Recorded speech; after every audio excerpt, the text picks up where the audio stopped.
Bismillahirrahmanirrahim.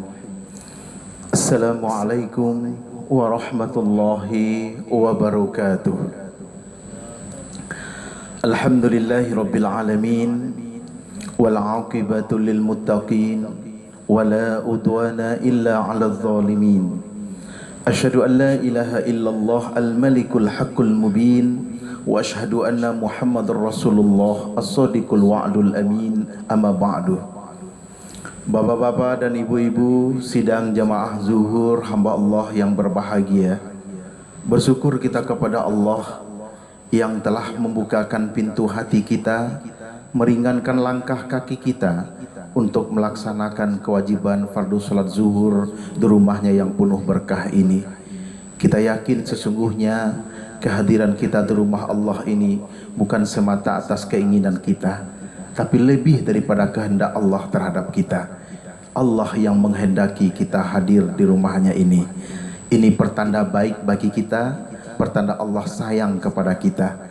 Untuk itu, mari kita maksimalkan, mari kita sempurnakan ibadah kita yang singkat ini.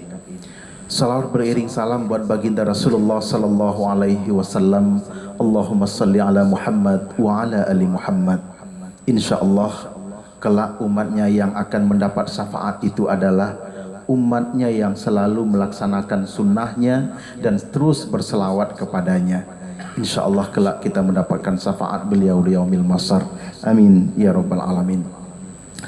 Bapak ibu yang mulia, dikisahkan di suatu ketika Nabi Musa berdialog dengan Allah. Sebagai seorang nabi yang dapat keistimewaan langsung bercakap-cakap dengan Allah, Nabi Musa bertanya kepada Allah. Apa pertanyaan Nabi Musa kala itu? Wahai Tuhanku, yang menciptakan manusia ini adalah Engkau. Engkau yang hidupkan, Engkau yang kasih rezeki, Engkau yang jaga, Engkau yang matikan. Tapi kenapa ya Allah, setelah di akhirat kelak Engkau bedakan tempatnya? Sekelompok ada yang Engkau tempatkan di sorga, bahagian besar lainnya Engkau tempatkan di neraka. Kenapa tempatnya tidak di sorga saja ya Allah? Bukankah sorga itu Engkau juga yang punya? Manusia itu juga Engkau yang punya. Kenapa mesti ada dua tempat? Allahu Akbar. Ini pertanyaan menarik. Seorang Rasul punya umat, prihatin dengan keadaan umatnya. Bani Israel kala itu memang sedang pembangkang-pembangkangnya, sedang banyak ulahnya. Musa sebagai nabi dan rasulnya betul-betul mengkhawatirkan nasib umatnya kala itu. Bapak ibu yang dimuliakan Allah, Allah tidak langsung jawab sebagaimana pertanyaan yang diajukan oleh Nabi Musa. Allah katakan, wahai Musa, sepulang dari bukit Tur ini, besok engkau bercocok tanam. Kalau kita tanam padi misalnya, siap ya Allah. Pulang besok pagi, Musa pergi ke sawah. Mulai dicangkul, benih disemai, disemayam. Sudah cukup umurnya ditanam, dikasih pupuk, disiangi, sampai masa panen. Setelah panen apa? Nabi Musa alaihi salam membawa hasil panennya pulang. Beras dibawa pulang, gabah dan jerami sekamnya itu dibakarnya di sawah. Selesai sudah. Proses melaksanakan perintah Allah selesai. Musa ingat janjinya kepada Allah, balik lagi menghadap. Ya Allah, perintah Engkau sudah aku laksanakan. Sudah Musa? Sudah ya Allah. Apa yang Engkau tanam Musa? Saya tanam padi ya Allah. Engkau tanam padi? Betul ya Allah. Apa yang Engkau bawa pulang Musa? Ya Allah, yang aku bawa pulang cuman berasnya saja ya Allah. Oh ya, iya ya Allah. Terus jerami batang padi dengan kulit padinya di mana Engkau taruh? Itu tidak saya bawa pulang ya Allah. Itu saya bakar saja di sawah karena dia sampah, tidak ada gunanya. Oh begitu. Jadi beras dibawa pulang, jerami enggak dibawa? Tidak, dibakar. Allah katakan, Musa, itu padi punya siapa? Punya saya ya Allah. Batangnya juga ya Allah. Oh ya, berarti engkau yang tanam, engkau yang rawat, engkau yang punya. Betul. Ternyata tidak semua yang kau bawa pulang. Betul ya Allah. Ingat Musa, engkau pernah bertanya kepada saya, kenapa tidak semua manusia ditempatkan di sorga? Kenapa mesti ada yang dibakar di neraka? Sederhana saja. Kenapa hanya beras yang engkau bawa pulang, batang padi jeraminya engkau bakar di sawah? Satu jawabannya, hanya beras yang berguna dan bermanfaat untuk kita bawa pulang. Sementara jerami, sekam tidak. Itu sampah yang harus dibakar di sawah. Inilah status kita. Kalau kita resapi kisah singkat ini, maka tentu jelas ada tempat kita kelak di sorga, ada tempat kita kelak di neraka. Ada yang menjadi beras disimpan dibawa pulang ke rumah, ada yang menjadi batang jerami yang dibakar di sawah. Kitalah yang paling tahu. Sidang jemaah zuhur hamba Allah yang berbahagia, kisah singkat ini kalau kita hayati sangat dalam maknanya. Apalagi ketika kita diberi kesempatan kehidupan oleh Allah. Pilihan itu ada pada kita. Kita orang-orang ahlu sunnah wal jamaah. Bagi kita tidak berlaku paham Jabariyah Qadariyah. Kita yang menentukan melalui ikhtiar. Allah kasih kita akal untuk kita berikhtiar. Maka pilihlah mau jadi sekam jerami yang dibakar atau mau jadi beras yang disimpan dibawa pulang ke rumah. Maka Allah berikan sebuah motivasi bagi kita. Dalam surat ke-22 Al-Hajj ayat 58. Apa kata Allah? Walladzina hajaru fi sabilillah. Orang-orang yang hijrah di jalan Allah. Hijrah itu apa? Pindah dari yang tidak baik kepada yang baik. Dalam ibadah bagaimana bentuk hijrah? Pindah dari maksiat kepada taat. Akibatnya apa? Secara hakikat pindah dari makom kita semula di neraka ke surga kita berangkat. Hijrah. Di jalan Allah jelas. Hari ini kita tinggalkan kantor, kita tinggalkan rumah, kita tinggalkan semua hal yang sedang kita upayakan, perdagangan, pekerjaan, semuanya.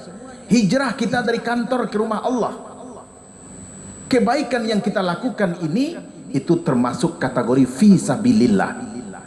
Fisabilillah itu ada dua makna. Satu makna khusus, khassah. Apa itu makna khusus? Kita mengangkat senjata berperang membela agama Allah di medan perang. Menjaga perbatasan-perbatasan negeri kita dari musuh-musuh yang mengganggu. Mati kita syahid dalam fisabilillah.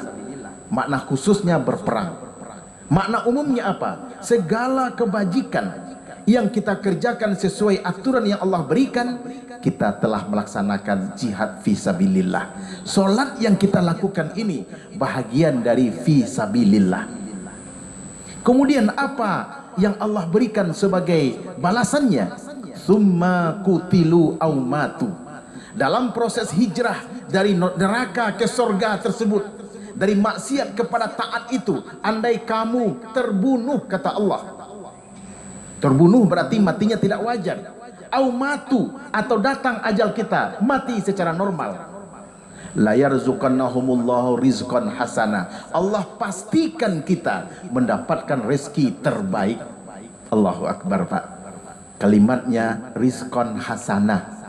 Rezeki terbaik, bukan rezeki terbanyak. Ayat ini linier, berbanding lurus dengan surat ke-67 ayat 2. Al-Muluk ayat 2. Apa kata Allah? Allazi khalaqal mauta wal hayata liyabluwakum ayyukum ahsanu amala. Allah ciptakan kehidupan dan kematian bagi kita untuk menentukan amalan siapa yang terbaik bagi kita. Siapa yang melakukan amalan terbaik akan mendapatkan rezeki terbaik. Apa rezeki terbaik? Satu saja, surga Allah. Bukan banyak uang. Ada orang kaya, harta berlimpah, pangkat jabatan tinggi, disembah, disanjung, tapi jiwa tidak tenang. Bapak, hakikat surga itu ada di akhirat. Rasa surga telah Allah kirim ke dunia.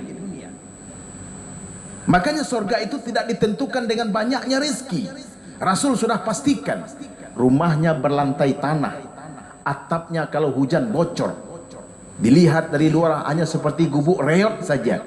Tapi beliau mendeklarasikan baiti jannati, rumahku laksana surga bagiku, kata Rasulullah. Rasa surga itu yang Allah kirim ke dia. Maka hari ini insya Allah kita bersama-sama tentukan tempat kita. Ibarat petani ingin jadi beras yang akan disimpan di rumah atau jerami yang akan dibakar di sawah.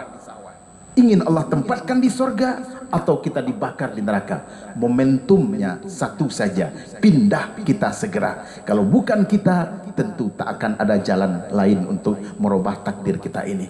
Sidang jemaah zuhur hamba Allah yang berbahagia, kiranya itu saja tausiah zuhur kita, semoga bermanfaat bagi yang menyampaikan dan kita bersama. Assalamualaikum warahmatullahi wabarakatuh.